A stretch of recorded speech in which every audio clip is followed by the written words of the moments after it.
Assalamualaikum. Bersamaan dengan video ini dibuat, dari salah satu grup alumni saya dapat kabar ya. Salah seorang teman seangkatan meninggal dunia karena kanker. Innalillahi wa inna ilaihi rajiun. Itu membuat saya merenung ya, Masya Allah. Kanker. Cuma denger aja penderitaannya saat sakitnya, itu udah terasa miris. Sakit apa juga nggak enak sih. Tapi kalau denger kanker, terasa kayak ngeri gitu ya. Salah satu nenek kami dulu juga ada yang meninggalnya karena kanker, berbulan-bulan merasakan sakit yang Masya Allah. Semoga para penonton dan subscriber kanal sini nggak ada yang kena penyakit ngeri-ngeri, atau kalaupun udah terlanjur kena ya semoga segera diberikan kesembuhan dan solusi terbaik oleh Allah Subhanahu wa Ta'ala, dan penyakitnya bisa membawa banyak hikmah dan jadi kifarat penghapus dosa. Amin. Manusia itu ya, kita semua kena sakit gigi aja sehari itu udah kieng-kieng kayak karuan. Nah, kalau kena kanker itu sakitnya berlipat lagi dari sakit gigi, dan jelas bukan sekedar sehari atau sebulan. Oh ya Allah, kalau sekedar gigi itu ya, dipegang dokter gigi 1-2 jam tuh biasanya beres sih. Sedangkan kanker, astagfirullah. Jangankan kanal amatiran kayak di sini, dokter paling jago dunia aja, kalau udah kondisinya krodit, angkat tangan semua. Makanya terus pada bilang, lebih baik mencegah daripada keburu keterlanjuran. Dan salah satu pencegah kanker yang penting banget, tapi sering disepelekan, itu kecukupan tidur. Tidur yang disiplin, yang berkualitas.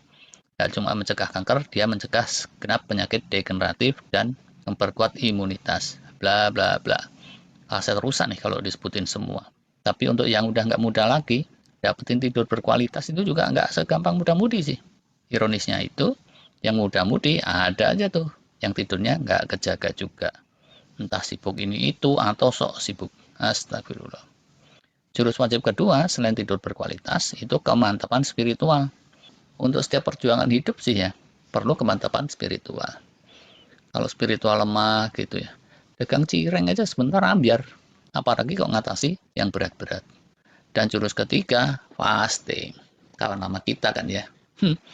Tapi ngomong-ngomong soal fasting, bisa apa enggak sih meraktekinnya kasual pas ringan-ringanan gitu terus berkhasiat mencegah kanker dan penyakit yang berat-berat? Walau alam ya. Mungkin bisa kalau dikombinasi dengan jurus-jurus sehat lainnya. Tapi kalau yang diandelin utamanya fasting, ada apa enggak sih fasting yang kelasnya itu kelas berat gitu? Yang kira-kira benefit jangka panjangnya mantul tul tul tul tul. Kalau cari di kanal-kanal para ahli, kayaknya kok kayak gitu-gitu aja ya. Nggak ada yang kasih jaminan khasiat yang gimana-gimana secara jangka panjang. Kecuali yang kelasnya itu wadaw. Tapi masa iya? Kita mesti meraktekin yang secara ilmiahnya pun baru dikenal baru-baru ini saja. Puasa ngebleng berbulan-bulan, atau sekian hari sekian malam nggak diasup apapun kecuali air putih. Kita kan jadi mikir ya, ini tuh medical fasting atau ngelmu? Mau jadi pendekar silat kali. Pakai jurus kodok mungker gitu mungkin. Astagfirullah. Tapi sementara di ranah ilmiah belum ada fasting seperti itu yang diterima dan dipraktekin secara luas, dalam agama Islam ternyata malah ada loh. Ada metode-metode puasa yang disebutkan langsung oleh Rasulullah Shallallahu Alaihi Wasallam dalam sejumlah hadis sebagai bernilai tinggi setara kalau kita puasa terus-terusan setahun penuh. Yuk, kali ini izin bahasanya bukan berdasarkan penelitian ilmiah, tapi berdasarkan syariah. Buat yang bukan muslim, nggak ada salahnya juga sih. Ya, semacam pengetahuan umum lah gitu. Buat subscriber yang soleh-soleh di sisi lain, silakan aja kalau mau komen untuk melengkapi atau mengoreksi juga boleh. Uniknya ya, walaupun ini dibilang puasa muslim, dalam praktek-praktek fasting kekinian di Amerika Eropa sana, itu ada padanannya. Kalaupun nggak sama persis, tapi rada mirip. Nggak semua, ding. Ada bedanya juga. Apa sih model puasa muslim yang benefitnya itu setara dengan puasa setahun full? Gak cuma satu ternyata, setidaknya ada 3. Kalau Pak Ustadz sih bilangnya bukan benefit ya, tapi pahala gitu yang setara puasa setahun full. Tapi pahala itu konsep spiritual kan ya, sinonim lah dengan benefit for the soul gitu. Memberi manfaat yang abadi untuk batin kita, jiwa kita, diri kita, dunia dan akhirat. Secara hariannya mohon maklum ya, kalau namanya puasa muslim, itu ya sama aja gitu, udah baku. Siang harinya nggak boleh makan minum, dan ada sejumlah pantangan lain. Terus ada rekomendasi bangun sahurnya dan seterusnya sudah kita bahas di video yang udah agak lama sih. Yang muslim mestinya udah paham, tapi kalau belum paham silahkan aja cek video soal itu. Sekali lagi, puasa muslim yang dikatakan benefitnya bisa setara fasting setahun penuh itu 3. Pertama, puasa Syawal. Gambaran lebih tepatnya, kurang lebih gini nih. Tamatin dulu Ramadan sebulan penuh, habis itu break Lebaran Idul Fitri.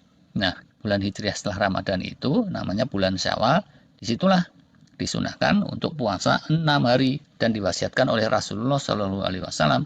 Barang siapa yang puasa sebulan full selama Ramadan, kemudian puasa lagi di bulan Syawal 6 hari, maka benefitnya itu bisa setara dengan puasa setahun penuh. Cukup terkenal nih hadisnya. Ini bisa yang sifatnya intermittent fasting, dengan sahur dan buka yang biasa, durasi fastingnya sekitar 13-14 jam, tapi buat yang pengen dikencengin jadi extended fasting juga bisa. Kalau ditilik secara ilmiah, apa benar ini berpotensi bisa punya khasiat healing jangka panjang? Kemungkinannya solid sih.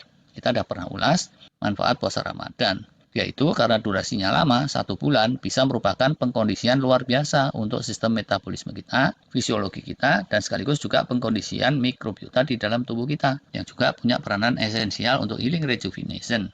Nah, kalau tubuh udah terkondisikan oleh Ramadan, terus break sebentar untuk ngabisin ketupat di hari Lebaran, habis itu terus dipuasain lagi yang lebih kenceng dengan extended fasting di bulan Syawal, logikanya ya autofaginya pasti lebih cepat. Pemunculan stem cell juga mestinya cenderung lebih solid. Tapi secara medisnya, gimana itu tekniknya yang paling jitu? Mestinya modelnya harus extended fasting. Cuma kan extended fasting itu macam-macam.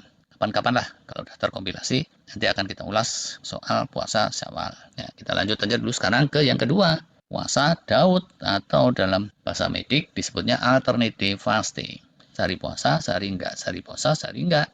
Dalam satu riwayat disebutkan bahwa sahabat-sahabat Nabi yang kelewat rajin puasa itu punya keinginan untuk puasa terus-terusan, kecuali pada hari-hari larangan. Namun hal itu tidak diperbolehkan oleh Rasulullah Shallallahu Alaihi Wasallam. Dikatakan bahwa yang terus-terusan seperti itu nggak bagus untuk jiwa kita. Namun demikian, Rasulullah memberikan alternatifnya yang secara implisit itu maknanya setara dengan puasa setahun penuh.